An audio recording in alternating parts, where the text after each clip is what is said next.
The screen remains dark, a void of silence broken only by the sharp digital chirp of a smartphone notification. It is a sound millions of people across the globe hear every day. But this morning, the message on the lock screen carries a weight that feels heavier than usual. It simply reads, "Your subscription has been updated." In the high-speed world of digital services, those 5 words are often the first sign of a vanishing era. For nearly a decade, Xbox Game Pass was celebrated as the Netflix of gaming, a title it wore with pride as it revolutionized how we accessed, shared, and experienced interactive media. It was supposed to be simple, affordable, and inclusive, a gateway that removed the friction of the $70 entry fee and replaced it with a library of endless possibilities. But as we step into the first quarter of 2026, that simplicity is officially dead. The unified dream has been dismantled, replaced by a fragmented, tiered ecosystem that marks the end of the golden era. Microsoft has officially pulled the curtain back on a massive restructuring that many saw coming but few were truly prepared to face. The single, all-encompassing subscription that promised everything to everyone has been surgically divided into 4 distinct tiers, each with its own set of limitations and digital gates. The most jarring revelation isn't just the price hikes, but the fundamental change to the service's core identity. Universal Day 1 access is gone for the base levels of the subscription. What used to be a guarantee is now a premium luxury, reserved for those willing to climb the highest rungs of the pricing ladder. This isn't just a minor update to a terms of service agreement. It is a calculated declaration of war on the old model of consumer-friendly growth. At the heart of this conflict are 2 opposing forces. On one side, we have Microsoft and the Xbox leadership, a corporate entity that spent the better part of the last decade buying up the industry's crown jewels. On the other side is a global community of over 30 million subscribers who bought into the promise of a more accessible future. Within this community exists the silent majority, casual gamers who don't spend their days reading industry news or analyzing quarterly earnings reports. They are the families, the students, and the weekend players who are about to discover that they are paying more for significantly less content. For them, the realization will hit when the next major franchise release arrives, and they find it locked behind a pro tier that costs twice what they were paying just a year ago. This rollout is not a slow burn, it is a global tidal wave starting in the first quarter of 2026. Hitting every major market simultaneously. Whether you play on a Series X console, a high-end PC, or through the cloud on a mobile device, the changes are inescapable. The ecosystem that was designed to be seamless has become a labyrinth of choices, where every click of the install button is met with a prompt to upgrade your current plan. The reason for this aggressive shift is no longer a secret buried in shareholder meetings. The sheer, staggering weight of acquisition costs, most notably the aftermath of the $69 billion Activision Blizzard deal, has finally forced Microsoft's hand. The honeymoon period of prioritizing user growth at all costs has ended, and the cold, hard reality of profitability has taken its place.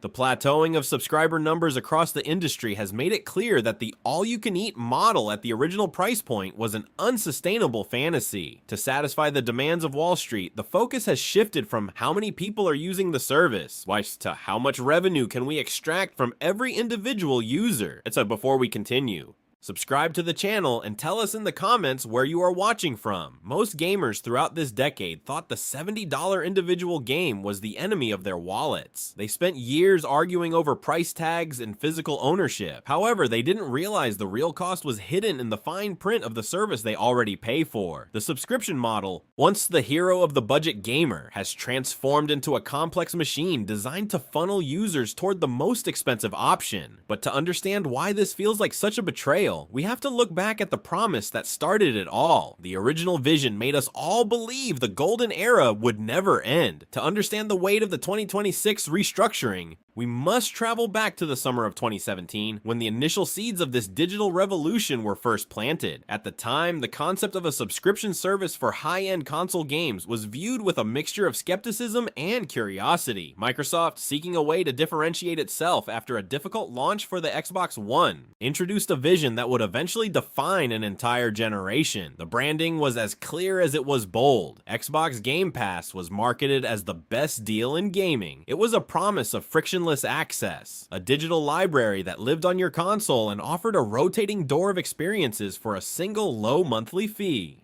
This period marked the beginning of what many now recall as the honeymoon phase, where the goal was not immediate profit but the aggressive acquisition of mindshare and the normalization of a new way to consume media. By the time the Xbox Series X and Series S launched in 2020, the service had become the central pillar of the entire Xbox ecosystem. It was no longer just a perk. It was the reason to buy the hardware. To ensure this momentum didn't stall, Microsoft embarked on a historic acquisition binge that fundamentally reshaped the industry's landscape. The first major tremor was the $7 billion purchase of ZeniMax Media, bringing legendary franchises like The Elder Scrolls and Doom under the first-party umbrella. But that was merely a prelude to the seismic event that followed, the $68 billion acquisition of Activision Blizzard. These moves were accompanied by a singular, intoxicating promise that served as the ultimate bait for millions of subscribers. Every single game from these massive studios would arrive on Game Pass on the very first day of release, included in the standard subscription price. This strategy forced a massive shift in the global market. Sony, which had long relied on the strength of its premium $60 or $70 exclusive titles, was eventually pushed to retaliate. The launch of PlayStation Plus Extra and Premium was a direct acknowledgement that the industry was moving away from traditional sales and toward a service-based economy. For a few brief years, it seemed as though the consumer had won. The best deal in gaming had successfully normalized the idea of not owning your games. Players became comfortable with a digital shelf they didn't control, trading the permanence of physical discs for the sheer volume of a rental library. However, from a corporate perspective, Game Pass was never just a product designed to save players money. It was a Trojan horse. Microsoft needed to break the cycle of players buying one or two big titles a year and ignoring the rest of the ecosystem. The service provided the company with something far more valuable than a one-time $70 payment: consistent, predictable revenue and a wealth of user data. They weren't just selling games. They were building a digital economy where they controlled the gates. For the subscribers, the convenience was undeniable, but it came at the cost of a slow erosion of ownership. This was the silent trade-off of the golden era. We were being conditioned to accept a future where our access to art was a utility that could be metered, tiered, or revoked at any moment. The warning signs of the 2026 collapse were visible long before the official restructuring announcement. The first tremors were the 2023 and 2024 price hikes, dismissed as adjustments for inflation. Then came the strategic removal of the legendary $1 trial for new users. For years, that $1 entry point had been the ultimate recruitment tool, allowing curious gamers to sample the entire library for next to nothing. When Microsoft began to tighten that grip, it was the first indication that the era of subsidizing growth was coming to an end. The corporate focus shifted to average revenue per user, a metric the shareholders prize. They had already captured the audience. Now they needed to maximize the return on their massive content investment. The honeymoon phase is over. Now, Microsoft is asking for the divorce settlement, and it is going to cost the players everything they took for granted for years. The 2026 restructuring replaced the unified vision of a single, affordable service with a complex, four-tiered architecture designed to maximize revenue from every demographic. At the base of this new pyramid lies Game Pass Core. This tier is the digital relic of the old Xbox Live Gold era, repurposed for a more demanding age. It provides the essential gateway for online multiplayer, but offers only a rotating, curated list of a few dozen titles. For the casual gamer, it is a restricted garden where the latest blockbusters never bloom, serving as a toll for connectivity rather than a library of content. Above this sits Game Pass Standard, the tier that closely resembles the old model, but with a significant caveat that redefined the user experience. While it offers access to a library of thousands of legacy titles, the prestigious Day 1 releases are absent. Instead, subscribers to this tier are forced into a digital waiting room, with high-profile releases from studios delayed by 6 to 12 months. It is a calculated move to turn a player's patience into a corporate commodity, forcing a choice between waiting half a year or paying for a costly upgrade. Then there is Game Pass PC, which remained a stronghold of value for those who avoided the console ecosystem. However, by early 2026, the looming threat of price adjustments finally materialized. Microsoft adjusted the rates to bring PC gaming in line with console tiers, removing the budget-friendly label. At the frozen, profit-driven summit of this hierarchy stands Game Pass Ultimate Pro. This is the new king of the ecosystem, the only tier that preserves the original Day 1 experience that once defined the brand. But this privilege comes at a steep premium. By the time the restructuring fully rolled out in the first quarter of 2026, the price of Ultimate Pro had climbed to nearly double what subscribers paid at the start of the current decade. This was the moment the global subscriber community realized the Activision Blizzard acquisition was not a gift, but a long-term loan that was finally being called in for collection. The pricing trap becomes even more apparent when comparing the financial commitment of a gamer in 2020 versus the fractured reality of 2026. A simple monthly bill has evolved into a strategic expense that requires careful management.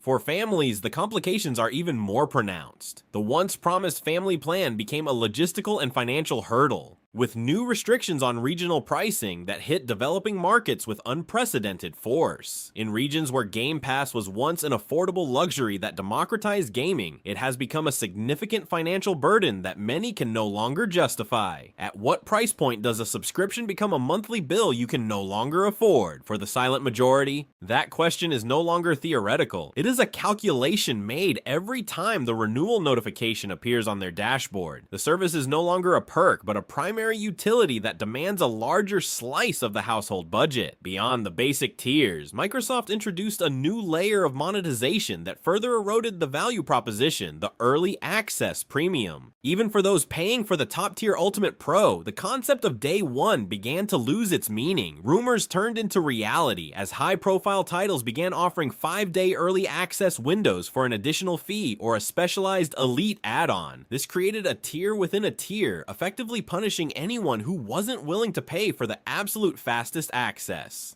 The system is no longer designed to be simple or inclusive. It is meticulously engineered to be a funnel, using friction, delays, and social pressure to push every user toward the most expensive possible option. Every screen on the 2026 Xbox dashboard is a reminder of what you are missing out on, a constant nudge to upgrade to play. This complexity serves a dual purpose. It creates an illusion of choice while making the most expensive path the only one that satisfies the modern gamer's desire for immediate gratification. The transparency of the old model has been replaced by a landscape of terms and conditions. But the biggest change is not the monthly price, it is what happens to the games themselves on the very first day of actual release.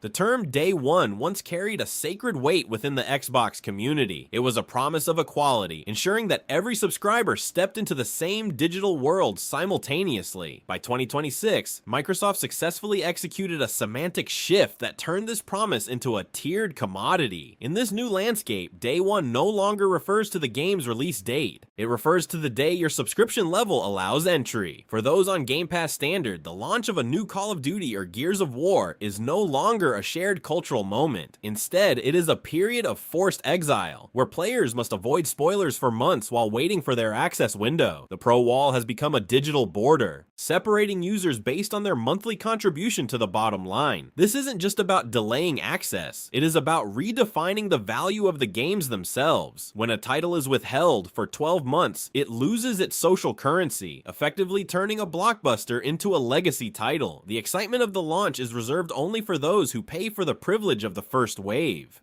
This strategic evolution is most visible via the Call of Duty factor. As the service's crown jewel, the franchise now serves as ultimate leverage. Microsoft realized that the gravity of this single franchise could pull millions of users into the highest priced tier. Average subscribers aren't just missing a game.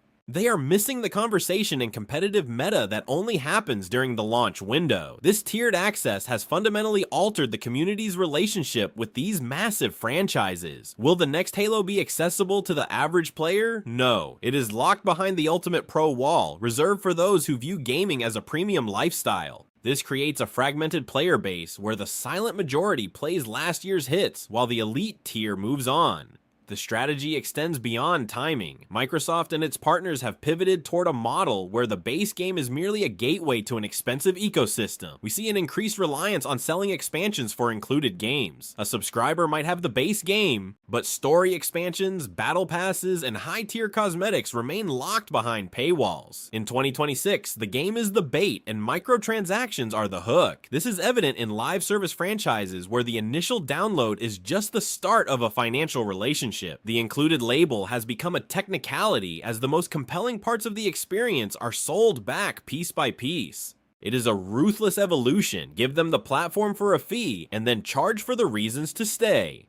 Internal data from 2026 revealed a trend of sampling over finishing. While total games played increased, completion rates for narrative titles plummeted. The global subscriber community became a group of digital grazers, tasting titles but rarely committing. Microsoft used this to justify the tiered system, arguing that the standard audience didn't value immediate engagement enough to warrant day one access. However, this created conflict among developers. Internal leaks suggest rising Game Pass fatigue among indie studios. In the early days, being on the service was a golden ticket. Now, in the cluttered 2026 ecosystem, indie games struggle. If a small title isn't featured on the standard tier, it becomes invisible. If it is featured, it is buried under upgrade prompts for larger tier OAA titles. The visual manifestation is obvious in the 2026 Xbox dashboard. The clean interface of 2020 is gone, replaced by a dense thicket of monetization. Upgrade to play prompts are integrated into every menu, and the home screen is dominated by advertisements for Ultimate Pro exclusives. The focus has shifted from playability to upsell potential. This transformation is a psychological architecture designed to make users feel they are missing out at every turn. The dashboard no longer feels like a library, it feels like a storefront where your current subscription is never enough.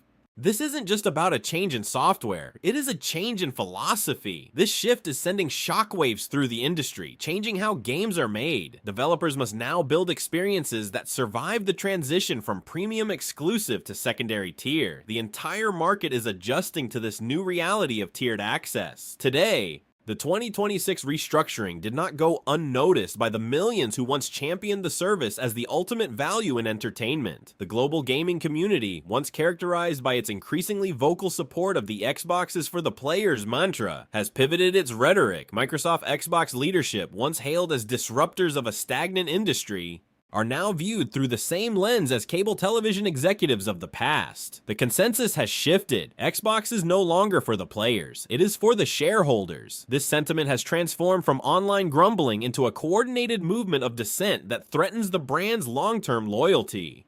This perceived betrayal has sparked a dormant fire within the community, the ownership movement. After nearly a decade of digital convenience, a significant portion of the silent majority is retreating toward the safety of physical media and permanent digital ownership on platforms like Steam. Steam, with its buy once, play forever philosophy, has seen a massive resurgence in active users who would rather pay $70 for a permanent license than $25 a month for a temporary one. Disk drives, once considered a relic of a bygone era, are now sought after by collectors and pragmatists who fear that their favorite games might one day vanish behind a tier they can no longer afford. This migration has led directly to the churn crisis. Microsoft's internal metrics began to reflect a volatile reality. Subscribers are no longer staying for years, they are staying for seasons. For many, users have learned to play the system, subscribing for a single month to finish a specific blockbuster and then immediately canceling.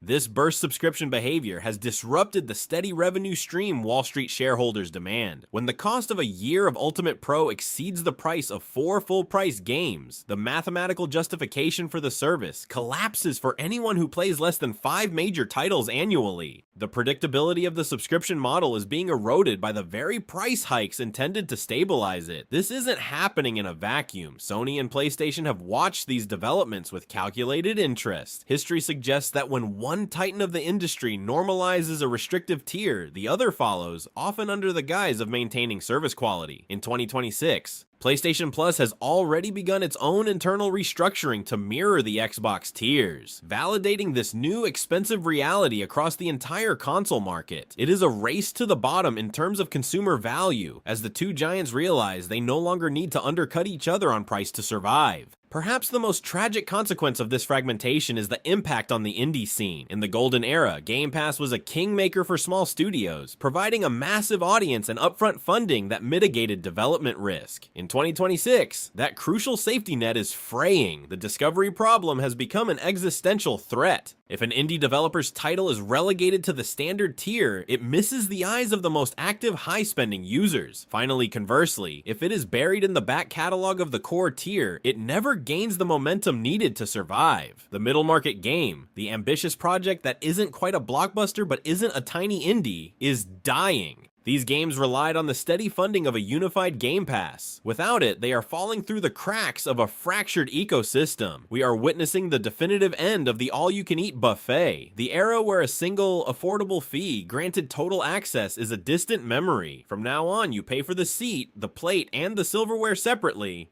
with the food itself often requiring an additional surcharge. But why is Microsoft taking such a massive risk with its social reputation and the hard-earned goodwill of its base now? The answer isn't found in the games, but in the cold, hard numbers of their economic balance sheets. The shift to profitability over growth is the driving force behind every tier, every price hike, and every restricted release. Every choice made by the leadership reflects a calculated gamble that the convenience of the ecosystem will outweigh the frustration of its costs. As the industry watches this experiment unfold, the very nature of gaming consumption is being rewritten to favor margins over the magic of the experience itself. The logic of the corporate suite often exists in a vacuum, detached from the emotional resonance of the brand. To the Microsoft Xbox leadership, the 2026 restructuring is a mathematical necessity, a shield against the rising tide of development costs. They argue that high-budget AAA games like The Elder Scrolls 6 simply cannot coexist with a cheap, flat-rate subscription model. In their view, the scale of modern interactive entertainment demands a tiered approach. Each blockbuster now requires a decade of development and hundreds of millions of dollars in investment. The Activision Blizzard acquisition, a nearly $70 billion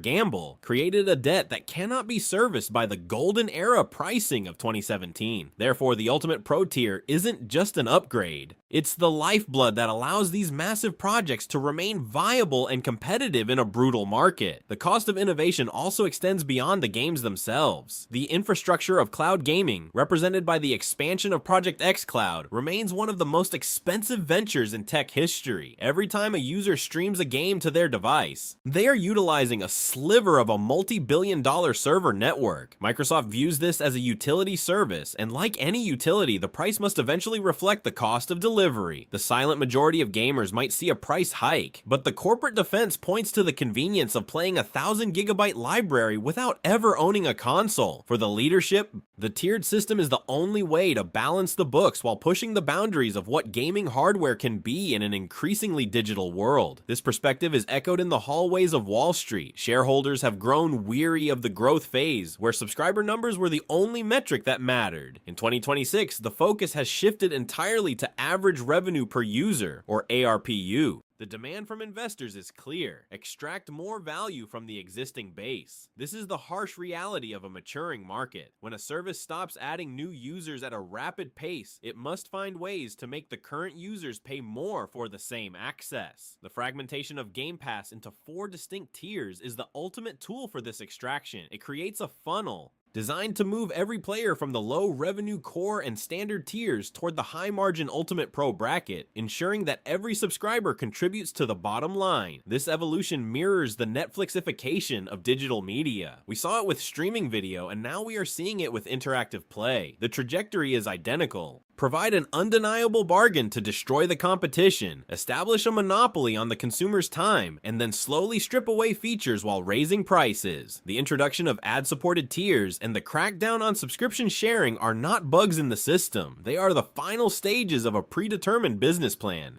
This shift suggests that the best deal in gaming was never a permanent state of being, but a temporary promotional period designed to habituate the public to a life without digital ownership. Yet this corporate logic faces a growing wall of human reality. A direct question is being asked in households across the globe. Is a $20 monthly subscription worth it if you only play 2 hours a week? For many, the answer is finally becoming a firm no. The subscription is no longer a gateway to fun. It is a monthly bill that demands attention and financial justification. This creates a friction that the spreadsheets cannot easily account for. When a service feels like an obligation rather than a benefit, the emotional bond between the brand and the player begins to dissolve, replaced by a cold, transactional resentment that no amount of marketing can fix. However, Microsoft is betting that even if they lose a segment of the audience, the increased revenue from the Ultimate Pro users will more than compensate for the churn. If this strategy works, Xbox will emerge as the most profitable arm of the Microsoft empire, regardless of how many consoles they sell in physical stores. They are building a world where the hardware is a footnote and the subscription is the destination. destination. In this 2026 reality, the success of the division is measured in quarterly earnings reports and ARPU growth, not in the hearts of the players who built the brand.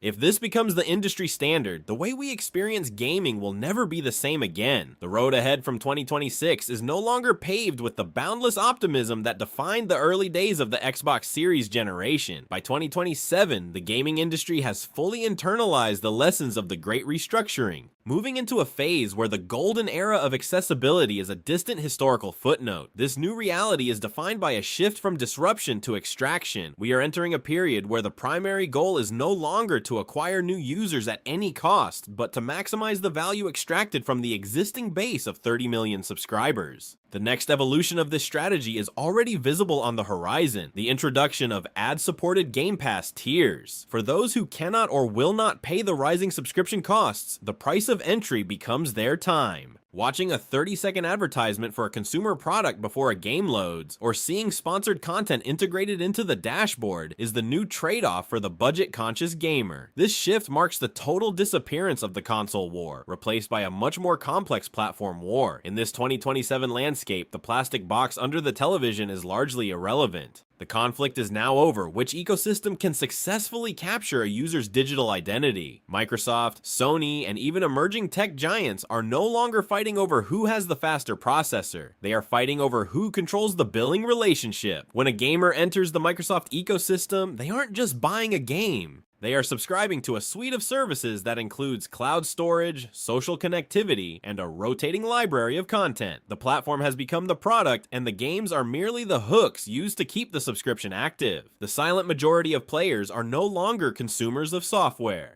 They are participants in a digital economy where every action is a data point for Wall Street shareholders. Within this ecosystem, the very concept of a release date has been weaponized through the Day Zero initiative. For years, Day One was the rallying cry of the service, a promise of immediate access for all. But in the late 2020s, Day One has become the standard for the masses, while Day Zero is reserved for the elite. By offering early access to Ultimate Pro subscribers, Microsoft has created a social hierarchy of play. If you are not on the top tier, you are forced to watch the community experience the biggest titles, like the next Halo or the long-awaited Elder Scrolls Songs, for a full week before you can touch them. By the time the standard or core tiers get access, the internet is already saturated with spoilers, walkthroughs, and social media discussions. This psychological pressure is a deliberate part of the funnel, making the regular Day One feel like a Day 6 delay, pushing everyone toward the most expensive tier just to stay relevant in the cultural conversation. As we look back at the decade-long journey of Game Pass, its legacy is one of profound contradiction. To some, it will be remembered as the service that saved the industry during a period of rising hardware costs and economic instability. It provided a platform for indie developers to find audiences they never could have reached through traditional retail. It democratized gaming,